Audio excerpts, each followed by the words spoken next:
Judges chapter 8 opens up with Gideon's army nearly victorious. They're still chasing the remnants of the Midianites. And the Ephraimites, who have just helped the people very immensely in defeating the Midianites, they're upset. They're mad because Gideon did not invite them to this battle initially.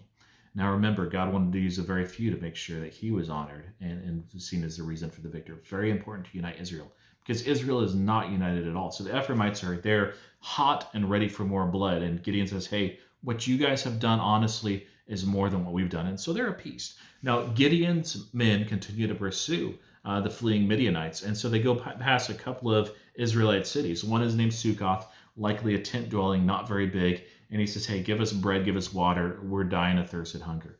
And they refuse. This is a mortal, evil sin in all of the ancient Near East to refuse and turn your back on your kinsmen like this. And they do this because they say, hey, you haven't captured the enemy leaders yet. We're afraid of retribution. And so Gideon says, hey, when I come back here and I've captured the enemy, I'm going to discipline your leaders. I'm going to whip them publicly.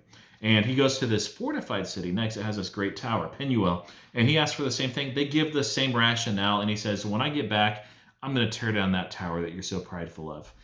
Because he sees how fractured and distraught Israel is. Now, he ends up catching up to the Midianites. He learns about early atrocities that sadly his brothers were killed in, and he puts the enemy leaders to death. Now, as he comes back, he makes good on his promises, and Israel surrounds him and says, hey, we want you, Gideon, to be our king. Your sons can be kings after us. And Gideon, he knows that this is a problem, actually, because God himself is supposed to be the king of Israel. This would not unite Israel, but instead would be very bad. And so he says, no, guys, God needs to be our king.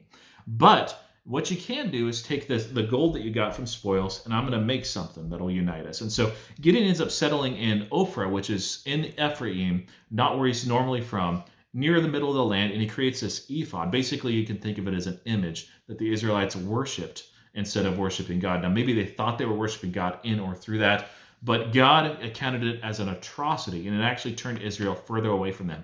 For when Gideon ends up dying, Israel immediately is again fractured and again forsakes God. Gideon was successful in freeing Israel from the Midianites, but was not successful in uniting the Israelites behind the Lord.